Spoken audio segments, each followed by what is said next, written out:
मेरी मामी बहुत खूबसूरत और नौजवान थी। वह घर में अकेली रहती थी और मुझे अपने पास बुला लेती और अपनी तन्हाई मिटाती थी। मैं भी खुश होकर मामी के पास चला जाता और उसके साथ कुछ हसीन लम्हे बिताता। एक दिन मामी ने मुझे अपने घर बुलाया। मैं भी खुश होकर मामी के घर चला गया। मैं जैसे ही मामी के घर पहुंचा तो मामी वॉशरूम से नहाकर बाहर आ रही थी। जैसे ही मैंने मामी को देखा तो मेरे होश ही उड़ गए। मामी ने मुझे अपना वो दिखाकर, मेरी मामी बहुत ज्यादा खूबसूरत थी। वह लगती ही नहीं थी कि वह एक शादीशुदा औरत है। उस वक्त मैं अपने मामू के घर रहने आया था क्योंकि मम्मी पापा दोनों बाहर देश जा रहे थे। पहले जब छोटे मामू पापा को मुबारकबाद देने आए तो उन्होंने पापा से जाते हुए कहा कि समीर को हमारे घर छोड़ जाए। पापा ने उन्हें काफी मना किया कि अब समीर बड़ा हो गया है और अपना ख्याल रख सकता है, लेकिन वह नहीं माने। उन्होंने पापा को राजी कर लिया और मेरी ख्वाहिश पूरी हो गई। मेरे पास हमारे पुराने घर की चाबी थी जो खाली पड़ा हुआ था, जिसे मैं अपने मकान के लिए भरपूर इस्तेमाल करता था। मामी मोनिका की शादी मेरे मामा से 10 साल पहले हुई थी। मैं उस वक्त 10 साल का था, मगर उस वक्त मामी को देखकर मुझे बहुत अच्छा लगता था क्योंकि वह ना सिर्फ खूबसूरत थी बल्कि धीमे लहजे वाली और भरपूर जिस्म की मालक थी। मामा और मामी की जोड़ी मिसाइल समझी जाती थी, पर अभी तक वह दोनों औलाद से दूर थे। वह दोनों अपनी किस्मत समझकर सब्र करते। मामी और मामू में बहुत ज्यादा प्यार था और मेरा अंदाजा था कि मामा ने उनके साथ कई रातें गुजारी होगी। शादी के बाद मामी का बदन बहुत दिलकश हो गया था। खूबसूरत तो वह पहले ही थी, मगर अब जिस्म का हर हिस्सा अपनी तरफ झुकता हुआ महसूस होता था। उस वक्त जब मामी घर की सफाई कर रही थी और मैं टीवी देख रहा था, तब मामी ने मुझसे पूछा, समीर बेटा, आज कॉलेज नहीं जाना क्या? तो मैंने दिल ही दिल में मामी को बेटा बुलाने पर बुरा मानते हुए कहा, नहीं मामी, सेमेस्टर खत्म हो गया है ना, इसलिए 1.5 महीने की छुट्टियां हैं। मामी ने सर हिलाया और झुककर मेज पर कपड़ा मारने लगी, पर मामी का वो सब देखकर समझा नहीं आ रहा था कि क्या करूं और क्या ना करूं। मुझे मामी के घर आए हुए 2 दिन गुजर चुके थे। रात को खाने की मेज पर मामू ने मामी से कहा कि इन्हें 20 दिन के लिए लाहौर जाना है। अगर इन्हें ज्यादा दिनों के लिए बाहर जाना होता तो वह मामी को भी साथ ले जाते, मगर इस दफा मैं मामी के घर पर था तो उन्होंने अकेले जाना ही मुनासिब समझा। मैंने मामी का रूटीन और उनकी आदतों का अच्छी तरह से अभ्यास किया था। मैंने देखा कि वह चाय का इस्तेमाल ज्यादा करती है और वह चाय में दूध बहुत डालती है और मुझे डब्बे का दूध पीने की आदत थी। अगले दिन हम दोस्त आपस में मिलकर एक दूसरे के साथ मजाक कर रहे थे और मैं जो कुछ बकवास कर रहा था वह बहुत गंदा था। मेरी बातें सुनकर मामी बहुत हैरान हो गई। फिर उन्होंने मुझे अपना आवाज देकर अपनी मौजूदगी का एहसास दिलाने की कोशिश की। म्यूजिक की वजह से मुझे कुछ सुनाई नहीं दे रहा था। मेरी गंदी बातें काफी देर तक सुनती रहीं और फिर उठकर अपने कमरे में चली गई। शाम को मैं दोस्तों के साथ बाहर जाने लगा। 2 मामी को बताने के लिए उनके कमरे की तरफ गया। मेरे जहन में उस वक्त कुछ खास नहीं था। फिर मैं वापस आकर बेड पर लेट गया। थोड़ी देर बाद मैंने कहा, मुझे चाय पीनी है मामी। मामी ने मुस्कुराकर कहा, क्यों नहीं मेरे बच्चे, बस 2 मिनट में फ्रेश होकर आती हूँ, फिर बना देती हूँ। वह उठकर बाथरूम की तरफ चल गई। मैं गैलरी में आकर बैठ गया और सामने लॉन और फूलों को देखने लगा। एक फूल मुझे पसंद आ गया। मैंने उसे करीब जाकर देखा और फिर उसे तोड़ लिया। मामी मुझे आवाज दे रही थी। मैंने जवाब दिया, मैं बाहर हूँ। तो वह हाथ में ट्रे लेकर बाहर आई जिसमें 2 कप चाय थी। उन्होंने 1 कप मुझे पकड़ाया और दूसरा खुद उठकर मेज पर रख दिया। मैंने वह फूल जो हाथ में पड़ा हुआ था मामी की तरफ बढ़ा दिया। मुस्कुराकर फूल मेरे हाथ से ले लिया और कहा, शुक्रिया मेरे बच्चे। मेरे सारे अरमानों पर पानी पड़ गया था। मैंने मामी की तरफ देखा और कहा, मामी बोर नहीं होती आप? सारा दिन घर में रह रहकर मैं तो बोर हो गया हूँ, हम कहीं बाहर घूमने चलते हैं। मामी ने कहा, नहीं समीर, मैं तो तुम्हारे मामा के साथ हर जगह जाती हूँ, लेकिन मैं उनके बगैर कहीं नहीं जाती। मैं खामोश होकर चाय पीने लगा। रात के खाने के बाद मैंने एक मूवी लगाई और बैठकर देखने लगा। मामी भी मेरे पास आकर बैठ गई और मूवी देखने लगी। मामी ने जब देखा कि यह वही बकवास हो रही है जो मैं दोपहर को गेम खेलते वक्त कर रहा था, तो उन्होंने कहा, अच्छा तो सारी गालियां और बकवास तुमने यहाँ से सीखी है? वह बोली, बेटा ये तो बहुत गंदी बात है, तुम बहुत गंदी जबान इस्तेमाल करते हो शर्म से मेरे पसीने छूट गए। मामी ने फिर से कहा कि मैं तुम्हारे पापा से बात करूंगी कि तुम पर नजर रखें। तुम हाथ से निकलते जा रहे हो। मैंने नजर उठाकर देखा और मामी से कहा, गलती हो गई मामी, मुझे माफ कर दे। पर क्या करूं, सभी लड़के इसी तरह की मूवी देखते हैं, मुझे भी उन्हें जवाब देना होता है, तो इस तरह की बातें मुंह से निकलती हैं। मेरी बात सुनकर मामी हंसने लगी और बोली कि डरो मत, मैं किसी से कुछ नहीं कहूंगी। मुझे पता है कि तुम लड़के किस तरह की बातें करते हो। अच्छा ठीक है, और कोई मूवी लगाओ। यह क्या लगाया हुआ है? तब जाकर मेरी सांस में सांस आई और मैंने मामी से पूछा कि मामी मैं कौन सी मूवी लगाऊं? उन्होंने कहा कि कोई इंडियन मूवी लगाओ। मैंने कोई इंडियन मूवी लगा दी। मामी मूवी देख रही थी और मैं चोरी चोरी मामी को देख रहा था। मामी ने अपनी एक टांग उठाकर दूसरे टांग पर रखी और सोफे की टेक और बाजू से लगकर आराम से बैठ गई। फिर मैंने भी अपनी एक टांग उठाकर अपनी दूसरी टांग पर रखी। मुझे लगा कि मामी ने मेरी इस हरकत को नोट किया है और उनके चेहरे पर हल्की सी मुस्कुराहट आ गई। मैं भी मामी की तरह दूसरे कोने पर बैठा हुआ था। फिर मामी ने मुस्कुराते हुए अपनी पोजीशन सही की और मैंने भी उनको देखा और सही होकर बैठने में ही बेहतरीन समझी।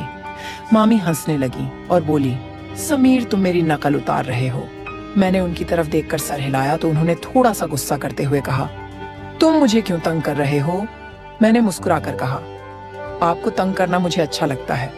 वो बोली, क्यों? मैंने फौरन कहा, कितने दिन हो गए हैं ना, किसी की डांट खाई है ना किसी से जूते, ऊपर से आप बहुत ही बोर हैं। मेरी बात सुनकर उनके माथे पर बल पड़े थे। उन्होंने कहा, समीर क्या मैं वाकई बोर हूं? तो मैंने कहा, पता नहीं अकेला रहकर मेरा क्या होगा। मामी ने मुस्कुराते हुए कहा, तुम्हें मार खानी है तो मैं देती हूँ। वह मुझे कोई मासूम सा शरारती बच्चा समझ रही थी और ये बात मेरे फायदे की थी। शायद इसी तरह की फिजूल बातें करते करते मामी मुझे काफी नजदीक हो गई।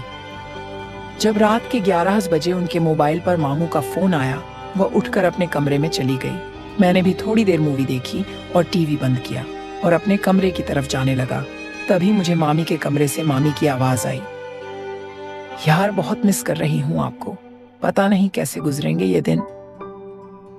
पता नहीं दूसरी तरफ से क्या कहा गया, मगर जो बात मामी ने कही थी वह मेरे लिए किसी सरप्राइज से कम नहीं थी। सुबह मैं जल्दी उठा और फ्रेश होकर किचन की तरफ गया। किचन में कोई नहीं था। मैंने मामी के कमरे की तरफ जाकर देखा तो दरवाजा बंद था, यानी मामी सो रही थी। मैंने किचन में जाकर अपने लिए चाय बनाई और फिर कुछ स्लाइस गर्म करके मेज पर बैठकर नाश्ता करने लगा। मैं नाश्ता कर रहा था, तभी मामी के कमरे का दरवाजा खुला। वह बाहर निकली।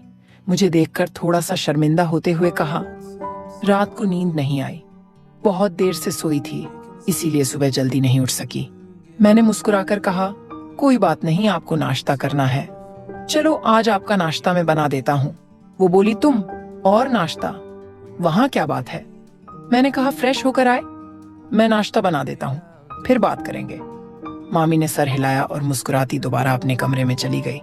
तो मैंने कहा, मामी आपको नाश्ते में क्या पसंद है? मामी ने कहा, तुम जो भी बनाओगे मैं खुशी से खाऊंगी। मैंने दोबारा सर झुकाया और कहा, जैसे आपकी मर्जी, और मुड़कर किचन की तरफ गया। नाश्ता बनाकर किचन में आया और मामी को आवाज लगाई। मामी हॉल में आई और कुर्सी पर बैठ गई। मैंने कहा, मामी आपका नाश्ता तैयार है, और ट्रे उनके सामने रख दिया। मामी मेरी तरफ देखकर मुस्कुरा रही थी। मामी मेरे सर पर हाथ फेरा और मेरे बालों को खराब कर दिया। मैंने मामी का हाथ पकड़ लिया जो मेरे सर पर था और कहा, मामी आपने मेरे बालों का स्टाइल खराब कर दिया। मामी ने प्यार से मेरे गाल पर एक हल्का सा थप्पड़ लगाया और कहा, कुछ खराब नहीं हुआ, आराम से बैठो और नाश्ता करो। मामी ने नाश्ता किया और कहा कि समीर तुम्हारा बहुत शुक्रिया, चलो हम दोनों पक्की दोस्ती करते हैं। आज बहुत दिनों के बाद मैं इस तरह हंसी हूँ और इतना अच्छा नाश्ता किया है। मैंने मुंह बनाकर कहा, तो क्या हुआ मामी, क्या मैं आपका दोस्त नहीं हूँ? मामी ने मेरे गाल पर चुटकी काटी और कहा, दोस्तों हो पर कच्चे वाले, आज पक्की वाली दोस्ती करते हैं। मैंने अपने गाल मलक कर कहा, यार आप आंटियों की तो ये बहुत गंदी आदत होती है, गाल ही लाल कर देती है।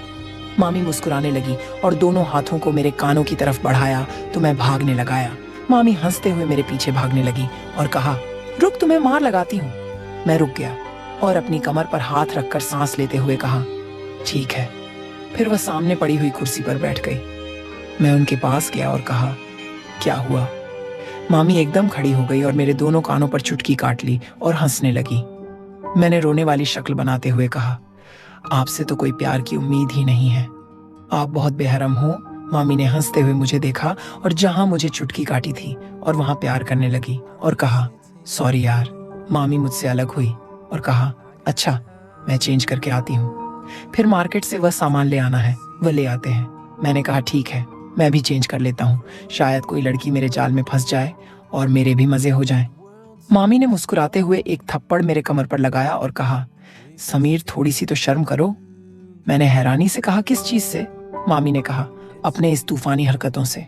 मैंने कहा, यार जिंदगी में थोड़ा सा मजा भी होना चाहिए, वरना तो सारी उम्र आप मुझे किसी काम का नहीं छोड़ेगी। मामी को पहले तो मेरी बात समझ नहीं आई, मगर जब उनको समझ आया तो उन्होंने अपने पांव से जुत्ती उतारी और कहने लगी, थोड़ी सी तो शर्म करो समीर। मैं हंसकर अपने कमरे में चला गया। थोड़ी देर बाद मैं कैमरे से बाहर आया और सोफे पर बैठकर टीवी देखने लगा। थोड़ी देर में मामी भी बाहर आ गई।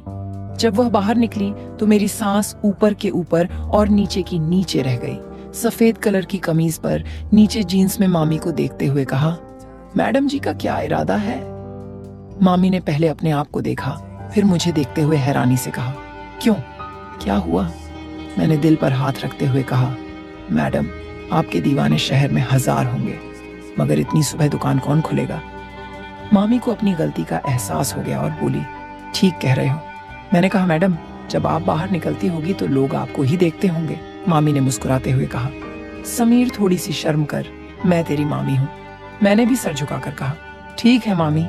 तो वह हंसने लगी और मेरे पास बैठते हुए कहा, बाज नहीं आओगे फ्लर्ट करने से? मैंने उनकी तरफ देखते हुए कहा, कौन बदकिस्मत आपसे फ्लर्ट करना चाहता है? मामी ने मुस्कुराते हुए कहा, माफ कर यार। थोड़ी देर की खामोशी के बाद मामी मेरे करीब आई और बोली, सच में तेरी कोई गर्लफ्रेंड नहीं है? मैंने उनकी तरफ देखा और कहा, कोई आप जैसी मिली नहीं, वरना उसे गर्लफ्रेंड क्या अपनी लाइफ पार्टनर बना लेता, चाहे पापा को समझाना पड़ता। मामी ने मुस्कुराते हुए कहा, मैं अच्छी लगती हूँ आपको? तो मैंने भी फिर किसी आशिक की तरह सर झुकाकर हल्का सा कहा, बहुत ज्यादा मामी। मामी ने कहा, तू बाज नहीं आएगा। मामी ने कहा, समीर दूध ले आओ, खत्म हो गया है। मैंने सर हिलाया और मार्केट की तरफ चला गया। वापस आकर दूध के बर्तन को फ्रीजर में रखा और मामी को बताने उनके कमरे में गया, पर सामने जो मंजर था वह पागल कर देने के लिए काफी था।